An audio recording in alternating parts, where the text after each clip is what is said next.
Capítulo 5. Quando Adão conheceu Eva.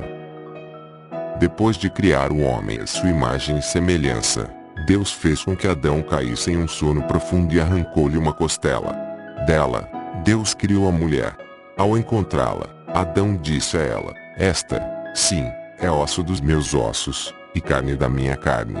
Ela será chamada mulher, porquanto do homem foi extraída." E ali, no paraíso, Deus ordenou que se tornassem ambos uma mesma carne. Os dois estavam nus e não se envergonharam. Deus havia feito apenas uma única restrição ao casal. Poderiam se aproveitar de tudo no Éden, menos do fruto de uma única árvore, ou então morreriam. Certo dia, uma serpente apareceu e convenceu Eva a experimentar da maçã proibida, que ela também ofereceu ao seu marido. Imediatamente, seus olhos se abriram, e, notando que estavam nus, ambos se cobriram com folhas. Ao descobrir, Deus expulsou Adão e Eva do paraíso, mas não sem antes amaldiçoar ambos e disseminar a discórdia entre o homem e a mulher. Quando o assunto é amor, a Bíblia oferece centenas de passagens para ajudar a lançar alguma luz sobre esse fenômeno misterioso e arrebatador.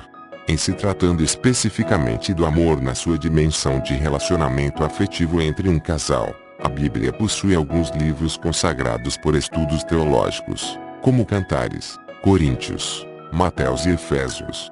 Seria possível escrever um único livro sobre cada passagem e sua interpretação sobre o amor, mas não é o que faremos. É importante dizer que não estamos diante de um tratado teológico, mas de uma leitura interpretativa que identifica na relação entre Adão e Eva do Gênesis uma apresentação da vivência amorosa. A questão que se levanta, então, é simples: o que Adão e Eva têm a nos dizer sobre o amor conjugal? A partir de Freud e de Nietzsche, descobrimos que Adão e Eva são símbolos dos desafios de uma fantasia que se tornou a base cultural do casamento ocidental. E ainda, sob a luz da psicanálise e da filosofia, é possível fazer uma leitura da história do casal como sendo história de amor, identificando ainda que, durante a estadia no paraíso, os dois estavam apaixonados.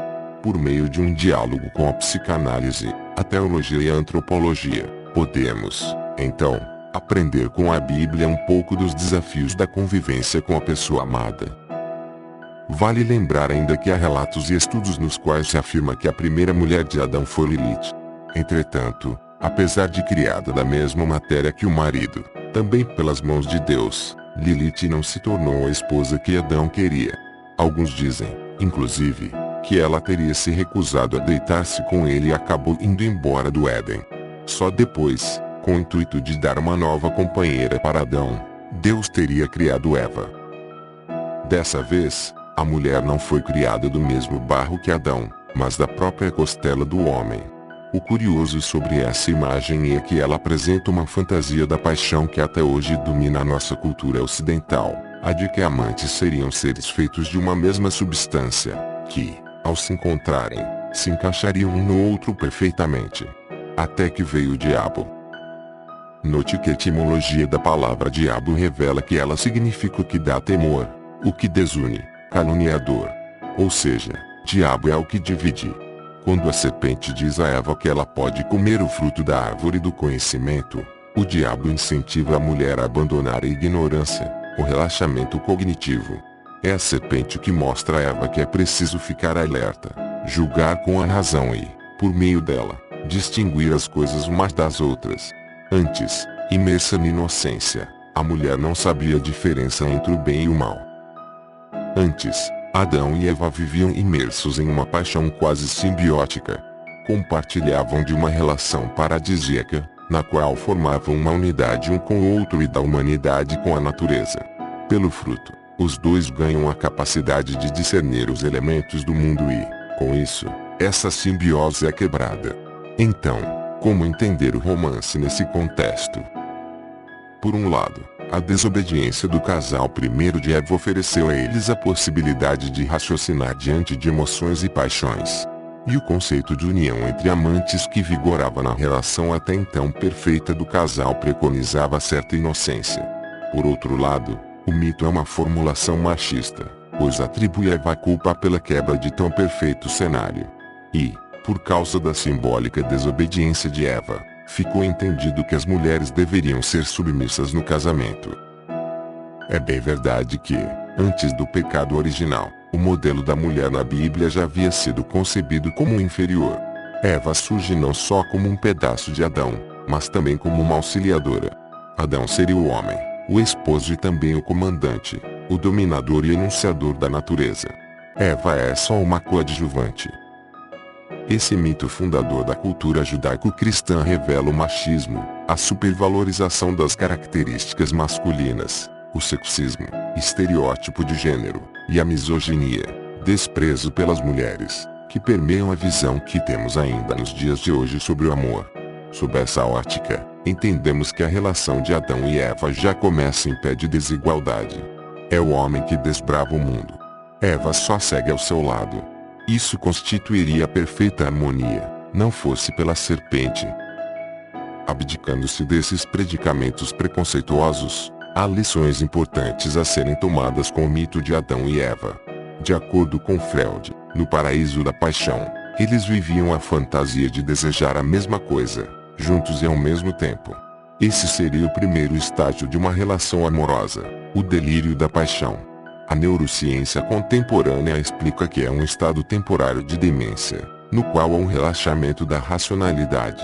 Na psicanálise, corresponde ao amor narcísico, no qual o sujeito que ama projeta seus desejos no objeto amado.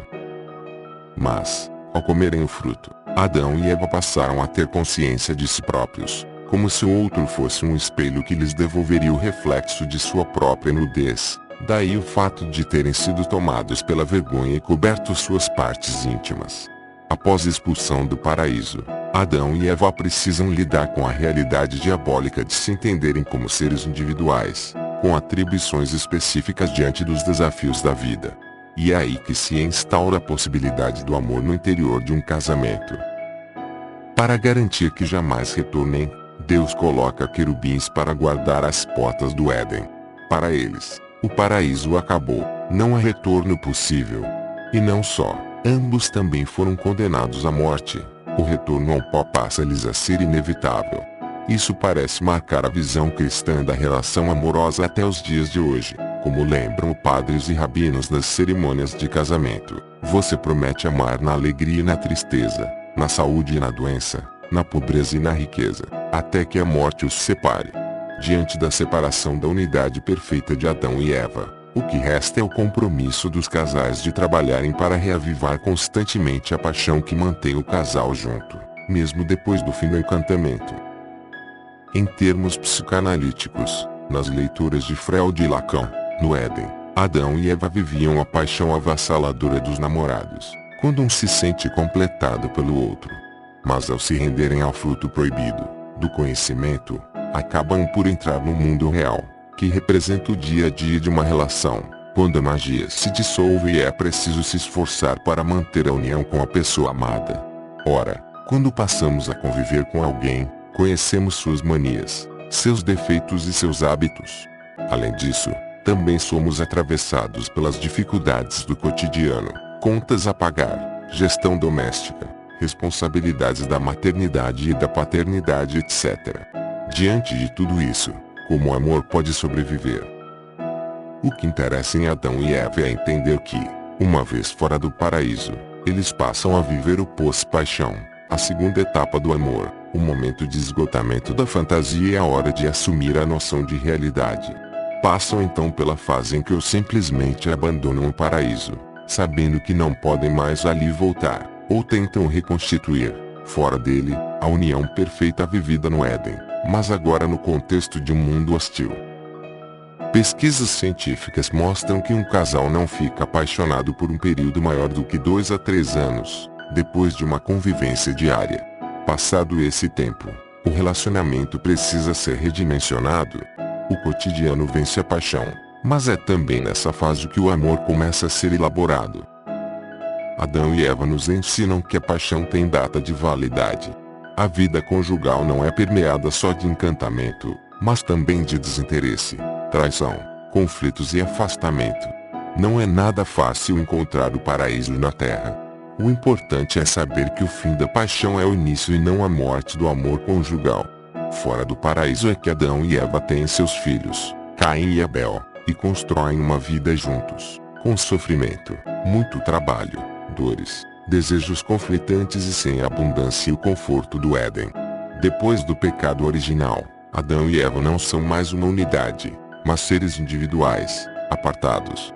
Se Deus não os fez um ser único, só resta elaborar uma nova maneira de estarem juntos, tentando unir o que foi separado e reconstituir o paraíso na terra. É isso que chamamos de amor.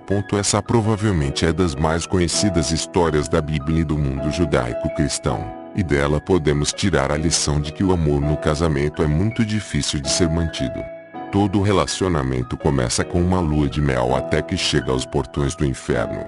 Sabendo disso, somos tomados pela insegurança como permanecer juntos se sabemos que, no futuro, nem nós nem o outro continuará envolto na névoa da paixão.